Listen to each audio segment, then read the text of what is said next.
Acting all high and mighty over pocket change. Ugh. Those were the words thrown at me after I had arranged $30,000 for my eldest son and his wife's liver transplant. I couldn't believe she'd say something like this to me. And this was money they'd asked to borrow. The wife of the man getting the surgery seemed to revel in my reaction, smirking at me after spitting out those awful words. My patience quickly reached its limit. If this is who they are, then spending my money on them? I took my money back and walked out of the hospital room. I am Keely, a housewife who just turned 72 this spring. My husband passed away 3 years ago, and I've been living alone since then. My son Nick is 43 this year. He's married, has his own family, and is financially independent.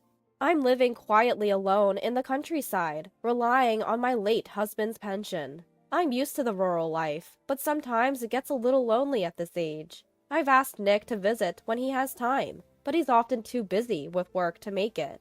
I even suggested that just his wife Ellie could visit, but she's also busy, she says. Ellie doesn't work. She's a stay-at-home wife. I would think she has time, but every time I reach out, she claims to be busy. Recently, I found out that Ellie's busy is an outright lie. My eldest son and his wife live in an apartment about a 10-minute walk from Ellie's family home. Apparently, Ellie spends most of her days at her family home. I even heard from Nick that she often stays overnight there. As a mother, I really want her to take proper care of Nick, her husband. But that single thought feels like it could escalate into a mother-in-law and daughter-in-law conflict. So I keep it to myself. Nick, you need to manage your wife better. I feel like Ellie has a bit of control over my son, and Nick is completely smitten with her. He seems to excuse everything she does. Even during New Year's, they don't visit, which makes me think Ellie is intentionally avoiding this place. I'm concerned, but I also don't want to stir up trouble between them. So I've decided to hold my tongue. At this time, I was still thinking that as long as I keep quiet, everything would be fine. This is how our distant relationship was until a sudden event changed everything. I heard that Ellie got sick and had to be hospitalized. It turns out her condition is serious, and she needs surgery, according to Nick. Although I don't know much about the illness, she apparently needs a liver transplant. Hearing liver transplant, my voice left me. I can't help but worry about how hard it must be for Ellie. Liver transplants aren't only expensive, but they also require a donor.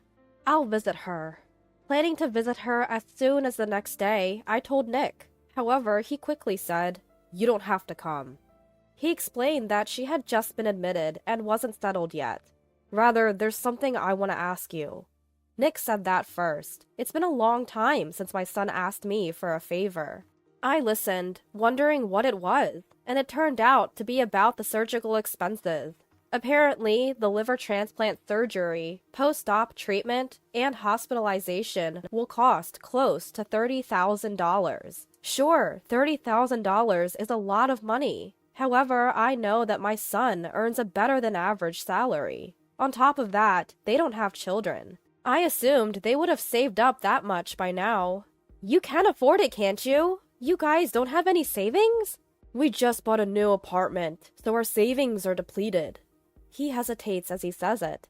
I had no idea they had moved into a new apartment. I was shocked to learn about this for the first time today. It's unbelievable that they changed their address and didn't even tell me, their own mother.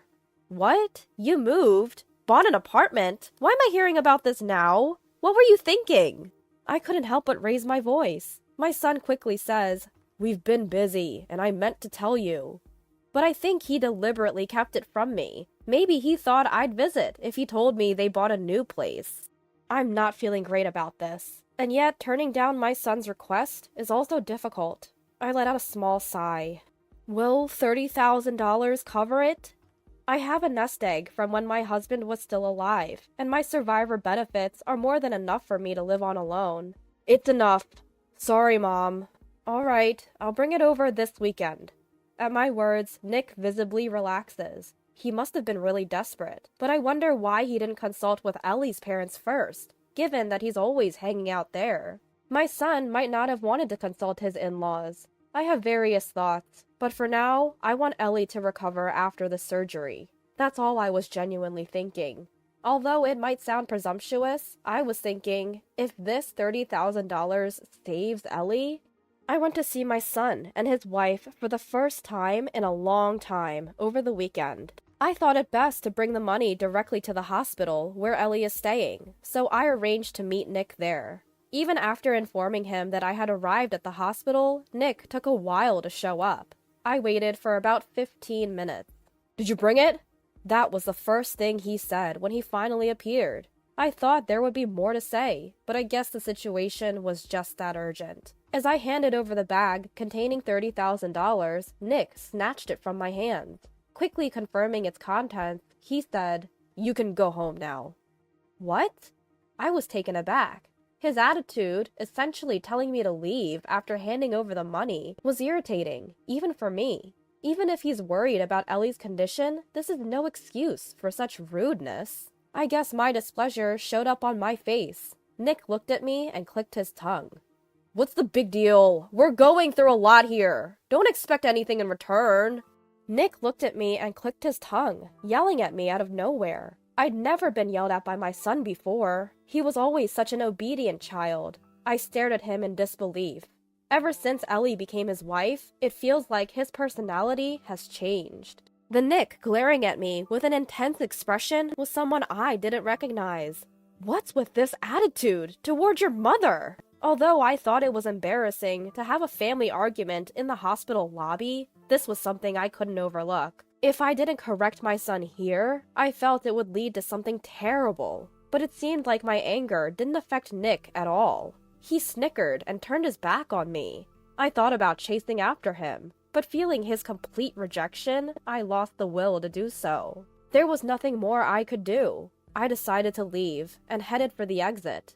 Just then, a woman said to me, "Oh, it's been a long time." Seeing her face, I snapped back to reality. It was Ellie's mother, whom I hadn't seen in a long time. Hurriedly, I bowed and said, "It's been a while." She was probably here to visit someone in the town hospital. I told Ellie's mother, "I came to visit, but can't find the room." She cheerfully said, "Well then, let's go together." Despite her daughter being in the hospital, she remained incredibly upbeat. The room Ellie was in turned out to be a private room. Apparently, she had insisted on having a private room. I was even more surprised it was a special room. It seemed extravagant, considering they were complaining about not having enough for the transplant and treatment costs. I knocked, and right away, Nick's voice answered. When Ellie's mother opened the door, I saw my son and his wife smiling warmly. A smile they never showed me, but had for Ellie's mother, making my heart ache just a bit. Ellie, sitting up in bed, noticed me standing behind her mother right away. Immediately, a frown formed on her face. "Oh, so your mother-in-law is here too, huh?" The careless way she looked at me was like I was something unpleasant. There's a bag of cash on the bedside table, the one I just gave to Nick. $30,000 is a lot of money. Leaving it there like that almost makes me dizzy. "Mom, you're still here? Haven't you taken care of everything already?" Nick spoke to me with a tone that was almost spitting the words out. I don't understand why I'm being treated this way. Ellie's mother doesn't seem too bothered by Nick's attitude. She just smiles. I bumped into Ellie's mother. I was about to leave, but she invited me to visit. Ignoring Nick's rude behavior, I responded. I thought it best to pretend not to notice and let it go. Encouraged by Ellie's mother, I sit in the round chair and start asking Ellie about her health and how she's feeling. Ellie, reluctantly perhaps, but unable to mistreat me in front of her mother, explains her medical condition. Turns out they found a donor for her liver transplant rather quickly. It's a cousin of Ellie's, apparently. If the transplant is successful, she'll recover her health. Enough already. Can you leave? My son clearly can't stand me being here. His leg shakes in what seems like frustration or anger. His attitude is getting to me. Your wife is sick, you know. It's natural for me to be concerned. Why are you acting this way? I brought what you asked for all the way here. Don't you think you owe me at least a thank you? At my words, Nick's face turns red. Ellie snickers at me from her bed, as if making fun of me. Acting all high and mighty over chump change. It's a turnoff to be lectured like this. I'm stunned by the words hurled at me from Ellie. Nick really has changed. Ellie's mother being here doesn't matter to him anymore. Chump change? $30,000 is chump change to you? You too couldn't come up with it, could you? How dare you insult me? And that attitude. Can't you do something about it? It's just rude. I can't help but stand up from my chair. The eldest son and his wife show no signs of being fazed. What kind of people are they? Really? It's beyond infuriating. It's baffling. Ellie's mother is just standing there, smiling and saying, "Oh dear." Maybe she's just clueless, but I think she's also a bit out of touch with reality. The eldest son and his wife continue to call me stingy and a penny pincher. If I just listen in silence, they'll say whatever they want, even digging up things from the past. I take a deep breath. I see. I get it. I was the one who was wrong. Nick stops hurling insults upon hearing my apology. However, his face still sports a smug, disdainful smile. Quickly, I reach behind Nick and grab the paper bag casually placed on the bedside table. It still contains the $30,000 I brought. Heavy to me, but clearly pocket change to them. Nick hastily tries to snatch the bag from me. Not anymore. But I've decided I can't hand it over. What are you doing? Give it back! That's our money! I glance at Nick, who's yelling at me, and carefully tuck the paper bag into my purse. Then I give them both a piercing look. Ellie, in her laid-back manner, says, "I can't have that surgery without that money, you know." At her words, Nick starts to panic. It really is clear she has the upper hand. Ellie's mother casually comments, "Well, that's a problem, isn't it? It's just money, right? Figure it out yourselves. Do you think I'm going to lend such a sum after being treated like this? I'm leaving." I declare to my son that I won't be lending the money. Ellie's mother then turns to my son, smiling. "What will you do? Your wife is in a tight spot." But her eyes aren't smiling. Nick's face pales in an instant. Seizing the moment, I rush out of the hospital room. I quickly jump into the elevator that had just arrived and make my way from the lobby to a taxi. I catch a glimpse of Nick running after me through the taxi's rearview mirror, but I don't care. Feeling utterly frustrated, I head back to my own home. Once home, I stare at the $30,000 I left on the table for a while.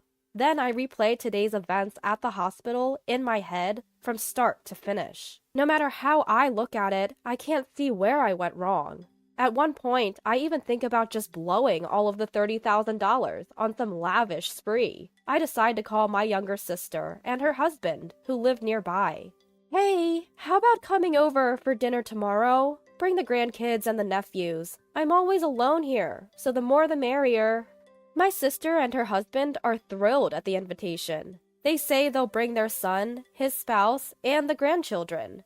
After hearing my sister's response, I quickly contact a high-end steak restaurant and a catering service. I apologize for the short notice and ask if they can accommodate. Both are more than happy to oblige. It's good to have a long-standing relationship with businesses that can be flexible when you need it. I've already requested kids' menus from the caterer, so the little ones can eat too. The next day is incredibly busy right from the morning. Thinking we'll need some sweets after dinner, I go out to buy cakes and donuts. While I'm at it, I also get gifts from my nephew's family and my sister's family, who frequently come to visit. And for my niece and nephew and sister and her husband, who always make time to visit, I prepared gifts for them as well. I buy gaming consoles for the kids, high-end fountain pens for my brother-in-law and nephew, and matching designer bags for my sister and my nephew's wife. Once everything is set, I feel like I really accomplished something. The whole ordeal with my son's liver transplant has completely slipped my mind. As I'm just waiting for everyone to arrive, I casually check my phone and see back-to-back calls from Nick and Ellie. I'm immediately annoyed, wondering what they could possibly want now. There are also text messages, so I check them. The first batch of texts are complaints about me not paying for the medical expenses. But as I read on, the messages turn into nothing but whining. By the end, they're downright begging. I sighed and called Nick on his cell phone. Surprisingly, he answered after just one ring. Mom, why have you been ignoring my calls? I was stunned to hear that as the first thing out of his mouth. Really, Nick? You're the one who usually ignores my calls, you know. As we spoke, the events of yesterday flashed back into my mind, making it hard to contain my irritation. When are you bringing me the $30,000? I'm in trouble here since you took it back yesterday. I was disappointed and saddened by my son's consistently aggressive attitude. I wondered when he'd changed so much from the sweet, considerate child he once was. While I remained silent, Nick started berating me again. By the second time, I found myself listening more calmly. Besides, the things Nick was saying sounded like childish complaints. All you do is call me stingy and say you're not fulfilling your role as a mother-in-law. None of it resonates with me. I felt indifferent just listening to him. I heard all that yesterday. Why don't you accept help from Ellie's parents instead? You're close with them, aren't you? Plus, Ellie isn't their biological daughter. I'm sure they'll help. I interrupted Nick's ongoing tirade. If I didn't, it seemed like it would never end. I was also becoming suspicious of Ellie's mother, who was just smiling in the hospital room yesterday. Think about my situation too. People will say I can't even afford my wife's treatment. You're the one who called it pocket change, right? And for the record, I used that money. There's hardly anything left. Nick was left speechless on the other end of the line. He reacted to the news that there was little money left. Why did he treat me like that when he's clearly desperate? I couldn't help but wonder. Just sort out the liver transplant fees on your own. Don't involve us. I made myself very clear. Please, relay that to your wife as well. I cut off the call, feeling like I had just tossed out a parting shot. I didn't want my emotions to get the best of me. Even if he's rotten, he's still my son. As a parent, I want to help him. But his attitude yesterday was unforgivable. If both of them had apologized, maybe I would have reconsidered. But there was no apology at all. This makes it impossible to forgive them. Just after hanging up with Nick, I got a call from Ellie. I pick up the phone, ready to settle this once and for all. Mother-in-law, this is terrible. My life is on the line. Do you understand that? As soon as I pick up, her condescending tone irritates me. If her life is on the line, she should be more humble. I told Nick too. Instead of borrowing money from me, wouldn't it be simpler for your parents to help you out, Ellie? I tell Ellie the same thing I told Nick. Ellie scoffs at my suggestion. Seems like she really can't humble herself before others. Then she starts talking about how if I don't lend them $30,000, Nick will be in a bad position. Basically, she's saying she doesn't care if Nick becomes uncomfortable at her parents' house. Honestly, what she's saying almost feels like blackmail. Listen, Ellie, I'll make it clear today. I don't know why you're avoiding me. You didn't even tell us about moving to the new house, and you never visit. I don't feel like you're really part of our family. Ellie listens in silence. I don't want to say this, but can you really call yourself a daughter-in-law? You only reach out when it's convenient for you, and then you greet me with this disrespectful attitude. I don't want to hear your old-fashioned views on daughter-in-law and mother-in-law relationships right now. Just bring the money for the treatment, okay? Ellie has a short temper and gets very angry. She yelled at me over the phone. The angrier Ellie gets, the calmer I become. Raising your voice won't help. Besides, that money is already spent, and there's not much left. It may be pocket change to you, but it matters to me. Ellie gasps at the mention of the dwindling funds. I guess spouses do become alike when they spend a lot of time together. Then what should I do? We found a donor! All we need to do is make the payment! We're running out of time! Her last words were almost a scream. Hearing her, I felt no inclination to help. Figure it out yourselves. Ask your parents or something. They may lower their heads for you, even if I won't. I'll pray for a successful surgery from here. I hung up after saying that. Several more calls came in from both of them, but I ignored all. By evening, they seemed to give up, and the texts and calls ceased. Later, Ellie's father came to apologize to me. I was surprised by his sudden visit, but he was a sensible man, and apologized sincerely. After his apology, I agreed to lend the money for the treatment. Ellie and her mother seem to be extreme spendthrifts. Both spend money freely, while Nick is working non-stop. Lack of savings wasn't just due to the apartment purchase, it appears. They've promised to pay back the medical expenses gradually. They are also in debt to multiple other parties, and seem to be in a tight spot. But the surgery was successful, so I'll wait for them to get back on their feet and pay me back. Their relationship as a married couple seems to be on the rocks due to money issues. They have shared debts and can't afford a divorce, so they continue to live separately within the same home. Nick informed me they will divorce once the debts are paid off. I've decided to do a major renovation on the house where I now live alone. The suggestion came from the nephew and his wife who had invited me to that lavish dinner that day. Since then, they have visited me like real sons would, and the house is lively with the sound of kids on the weekends. Living alone doesn't feel lonely anymore, and I believe the $30,000 I spent that day was well worth it.